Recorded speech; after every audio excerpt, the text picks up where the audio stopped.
వీళ్ళ పేర్లు పెట్టించారు అని చెప్పి ఆయన వేసిన కేసు, దానికి సంబంధించి పూర్తిగా ఇదంతా కుట్రపూరితంగానే కృష్ణారెడ్డి ఈ విధంగా కేసు వేశారనేది కూడా తేలింది కదా. పూర్తి అప్డేట్స్ ఏంటి? పవన్ వైఎస్ వివేక హత్యకు సంబంధించి మరోసారి తెరపైకి వచ్చింది.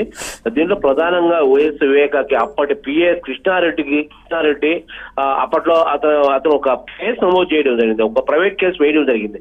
అప్పట్లో 2023లో ఇతను సిబిఐ ఎంక్వైరీ జోరుగా జరిగే టైంలో వీళ్ళు ఊపిరాడని టైంలో ఎవరికి ప్రత్యర్థులు అవినాష్ రెడ్డి వైసీపీ నాయకులు అందరికి కూడా ఆ టైంలో వీళ్ళనే రివర్స్ కేసులో పెట్టాలి, వాళ్ళని ఎలా ఇరికించాలి, బాధితులు ఎవరైతే నష్టపోయారో బాధితులపైన ఇరికించాలి అని చెప్పి ఒక ప్లాన్ లో భాగంగానే కృష్ణారెడ్డిని వాడుకొని పిఏ కృష్ణారెడ్డి వైపు రావడం జరిగింది. అప్పట్లో కృష్ణారెడ్డి ఇదే అదునుగా భావించిన వైసీపీ నేతలు ఒక ఫాల్స్ కేసు అయితే పెట్టాలా, తప్పకుండా వాళ్ళ మీద రివర్స్ కేసు పెట్టండి వాళ్ళ మీద అని చెప్పి చెప్పడంతో అప్పట్లో ఒక ప్రైవేట్ కేసు కోర్టులో వేయడం జరిగింది, పులివెందుల కోర్టులో పిఏ కృష్ణారెడ్డి ఎవరైతే, ఎందుకంటే నాకు చేస్తున్న ఎంక్వైరీలో ప్రజెంట్ సిబిఐ అధికారి రామ్ సింగ్ నన్ను ఎంక్వైరీ పేరుతో విపరీతంగా తీవ్రంగా కొడుతున్నాడు, డైలీ ఎంక్వైరీకి రమ్మని కొడుతున్నాడు. అలాగే తమ వైపు చెప్పమని, అంటే ఇటు సైడ్ సునీతకు రాజశేఖర రెడ్డి వీళ్ళ బాధితులకి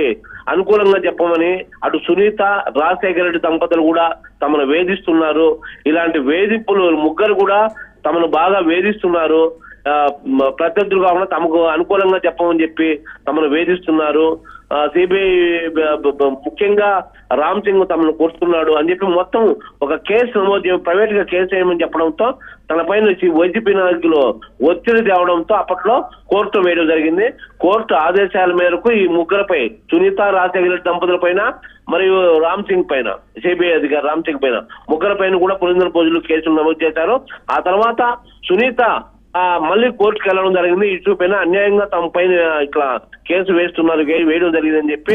అయితే కోర్టు తన అభ్యర్థన తీసుకొని దీనిలో ఫాల్స్ కేసు గమనించిన కోర్టు వెంటనే ఎంక్వైరీకి వేయడం జరిగింది. దీని మీద క్షుణ్ణంగా ఎంక్వైరీ చేసి నివేదిక ఇమ్మని చెప్పి పులివెందుల పోలీసులు ఆదేశాలు జారీ చేసి ఉంది. ఈ మేరకు పులివెందుల డిఎస్పీ మురళీ నాయక్ ఎంక్వైరీ చేశాడు. గత 4 నెలలుగా పూర్తిగా లోతుగా విచారించడం జరిగింది. 23 మంది సాక్షులను ప్రత్యక్షంగా కీలకమైన వ్యక్తులను విచారించగా ఏ ఒక్కరు కూడా కృష్ణారెడ్డికి అనుకూలంగా రాలేదు. మొత్తం ఇదంతా వైసీపీ నాయకుల పని, ఇదంతా పక్కా వేసిన ప్రణాళిక ప్రకారం ఇతను ఫాల్స్ కేసు పెట్టాడు, మొత్తం అబద్ధాలు. అతను వైసీపీ ఇతను సునీత రాజశేఖర అతన్ని ఆ తర్వాత ఆ కేసుల్లో అప్పుడు కలిసిందే లేదు కృష్ణారెడ్డిని అనేది కూడా తేలింది. ఆ తర్వాత ఈ సిబిఐలో కూడా ఓన్లీ ఎంక్వైరీ చేశాడే కానీ అతను ఏ రోజు ఇతను దెబ్బలు వేయడం కానీ అటు జరగలేదు. అంటే మొత్తం అతను పెట్టిన కేసు అంతా ఫాల్స్ కేసు అని చెప్పి 4 నెలలుగా చేసిన ఎంక్వైరీలో డిఎస్పీ మురళనాయక్ ఎంక్వైరీలో మొత్తం తేలడం జరిగింది.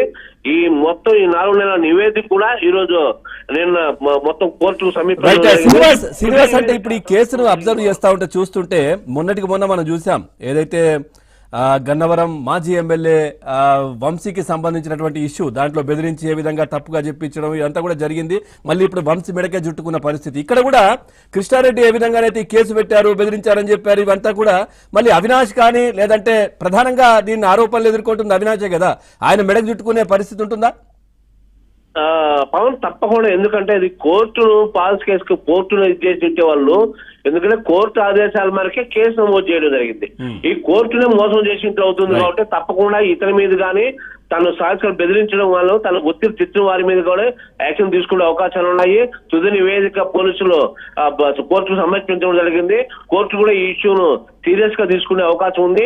ఎందుకంటే కోర్టులో వేసిన కేసుని ఈ విధంగా కోర్టును తప్పుదోవ పట్టించడం జరిగింది కాబట్టి వీళ్ళ మీద చర్యలు తీసుకునే అవకాశాలు కూడా ఉన్నాయి పవన్. అంటే ఎందుకంటే మరి కృష్ణారెడ్డిని ఎవరు బెదిరించి ఈ విధంగా పెట్టించారు? అవినాష్ పెట్టించాడా, ఇంకెవరైనా పెట్టించారా, ఇంకా ఎవరైనా కొత్తగా, అంటే చాలా మంది అనుమానాలు వ్యక్తం చేస్తుంటారు కదా, ప్యాలెస్ లో ఉన్నటువంటి పెద్దలు ఎవరైనా పెట్టించారా? ఇవన్నీ కూడా బయటకు వచ్చే అవకాశం ఉంటుంది కదా. Right, thank you Srinivas, thanks for the updates. Right, ఇదే అంశానికి సంబంధించి మనం చర్చలోకి వెళ్దాం. చర్చలో పాల్గొంటున్నారు కాంగ్రెస్ పార్టీ సీనియర్ లీడర్ మాజీ ఎంపీ తులసిరెడ్డి గారు కూడా లైవ్ లో సిద్ధంగా ఉన్నారు. సార్ నమస్తే. అదేవిధంగా బీజేపీ